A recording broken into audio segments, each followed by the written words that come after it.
Hello tout le monde, voilà, donc aujourd'hui je reviens pour une nouvelle vidéo. Donc j'ai fait plein de vidéos jusqu'à maintenant, je parle de plein de choses, il y en a certaines apparemment ça a aidé des gens, j'en suis ravie. Aujourd'hui j'aimerais venir avec une vidéo. Habituellement ce genre de choses on en parle durant les stages, mais je me suis dit pourquoi pas y partager sur YouTube, ça peut peut-être aider, enfin très sûrement même aider les gens. C'est les causes profondes des compulsions alimentaires. Il faut savoir que la plupart du temps, ça vient de notre enfance.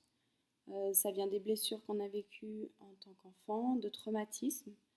Il y a énormément de compulsions alimentaires, enfin de gens qui vivent de compulsions alimentaires qui sont dues à des abus sexuels. Il faut savoir, en fait, même moi, je pensais que ça arrivait rarement, et en fait, il y en a beaucoup plus que ce qu'on peut penser. Il y a beaucoup de gens même qui ne s'en souviennent pas.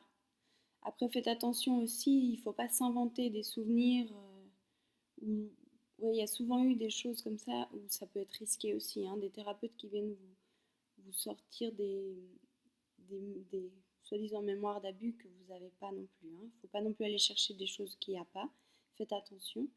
Mais ça peut arriver.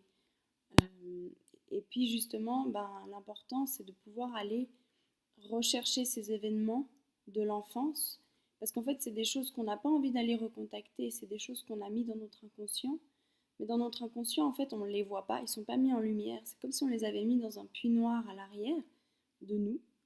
On ne les voit pas, on ne les ressent pas, on ne s'en souvient pas, mais en fait malheureusement ça influence notre vie tout le temps, tout le temps, tout le temps. Ça influence notre bien-être ou pas. Des fois, je sais pas si ça vous arrive, moi avant, j'étais déprimée tout le temps, je savais pas pourquoi. Mais en fait, c'est tous des émotions, tous des événements qu'on a vécus qui ont été trop douloureux, donc on se coupe de ces événements. On les étouffe en plus avec de la nourriture. Et puis en fait, on se rend pas compte, mais ils influencent quand même. En fait, c'est comme si on déconnecte ces sentiments, ces émotions, on les déconnecte de nous, comme s'ils font plus partie de nous, on les ressent plus, ils sont quand même à l'intérieur de nous, pour pouvoir continuer notre vie, continuer à assumer nos obligations, tout ce genre de choses, continuer, voilà. Mais malheureusement, ils sont quand même là et ils nous influencent. Ça fait que des fois, on se sent triste, on se sent mal, on ne sait même pas pourquoi. Ça va nous pousser à manger, justement. Parce que des fois, ces sentiments, ils remontent, hein, parce qu'on est censé, entre guillemets, s'en débarrasser pour pouvoir vivre librement.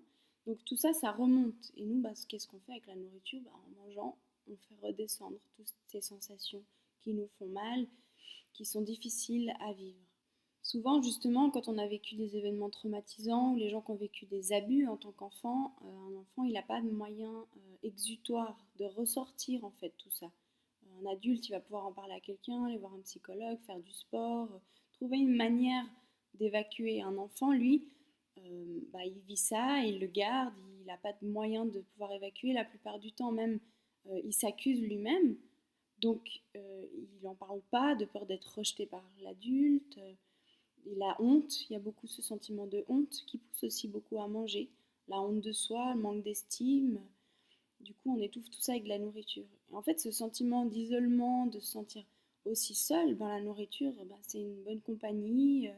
Ça nous occupe l'esprit, le corps. Enfin, au lieu d'être là dans ces moments justement où des fois on se retrouve seul avec soi, il y a des gens, ils angoissent de ça, parce que c'est dans ces moments-là où les choses remontent, les émotions, où on pourrait éventuellement justement régler ça, mais on n'a pas envie de se retrouver face à ça. Et des fois, c'est complètement inconscient. On va manger, on va s'occuper tout le temps, sortir tout le temps. Et en fait, aujourd'hui, j'aimerais vous donner un truc, si vous voulez bien, après vous pourrez essayer ou pas. Il se peut des fois que vous ayez un souvenir récurrent. Peut-être quelque chose que, étant enfant, peut-être vous vous dites «Oh, c'était rien, je fais des histoires pour rien». Par exemple, je sais pas moi, un oncle qui vous a tapé les fesses ou fait une remarque déplacée en tant que personne de votre famille ou même d'adulte envers un enfant ou autre. Et des fois, on se dit «Oh, c'est pas grave, je vais pas faire un cirque pour ça». Mais en fait, il se trouve que c'est très possible qu'émotionnellement, ça vous ait créé un mal-être. En fait, il faut savoir que les abus, quels qu'ils soient, hein, sexuels ou même, je sais pas, psychologiques, n'importe.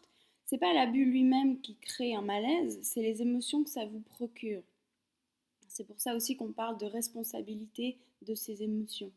Ça veut dire que même si la personne venait s'excuser, c'est ce que vous avez ressenti à ce moment-là qui s'est cristallisé. C'est ces émotions-là qui créent un malaise psychologique par la suite. C'est pas l'acte lui-même.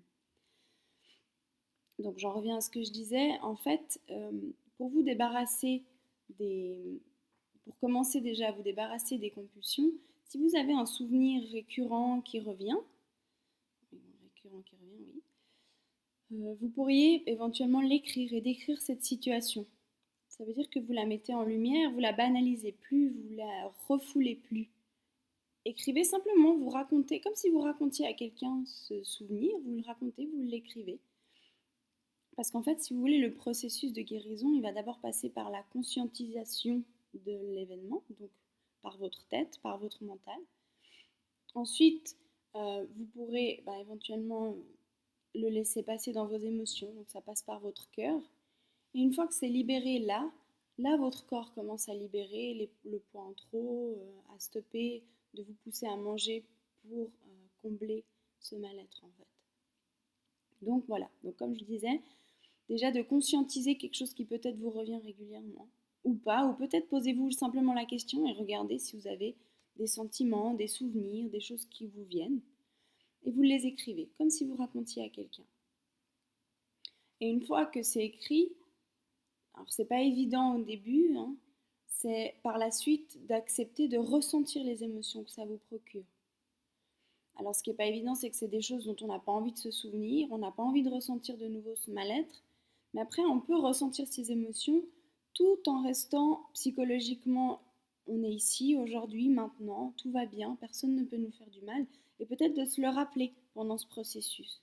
Alors ressentez les émotions que ça vous procure, ça vous fait peut-être mal dans le ventre, mal au cœur, ça vous donne envie de pleurer, ça vous donne une rage, vous avez envie de frapper. Libérez-vous et rappelez-vous que vous êtes ici aujourd'hui et qu'aujourd'hui tout va bien et que vous risquez rien. Voilà, donc je trouvais important de faire cette vidéo. Je pense que je vais te faire de plus en plus de vidéos un peu plus approfondies, hein, comme je fais pendant les stages. Pendant les stages, la différence, c'est que on est là en groupe, on partage, il y a beaucoup d'émotions qui ressortent, des souvenirs qui remontent, c'est un cadre un peu particulier. Donc je n'osais pas trop le faire par vidéo. Sachez que si vous avez besoin d'aide, n'hésitez pas, soit à moi ou soit vous trouvez un thérapeute pour vous aider. Moi c'est ce que j'ai fait, ça m'a beaucoup aidé.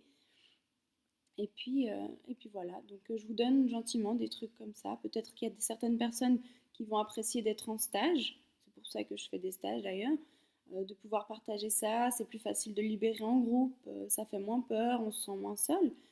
Et puis il y a certaines personnes, peut-être que ce sera plus facile de libérer tout ça à la maison. Voilà, donc j'espère que cette vidéo pourra vous aider et puis je vous souhaite tout de bon et puis accrochez-vous, je vous jure que c'est une liberté merveilleuse de pouvoir s'en sortir et on peut s'en sortir, j'ai réussi, il y en a encore plein d'autres qui ont réussi, vous pouvez le faire. Je vous souhaite tout le meilleur et à bientôt. Ciao ciao!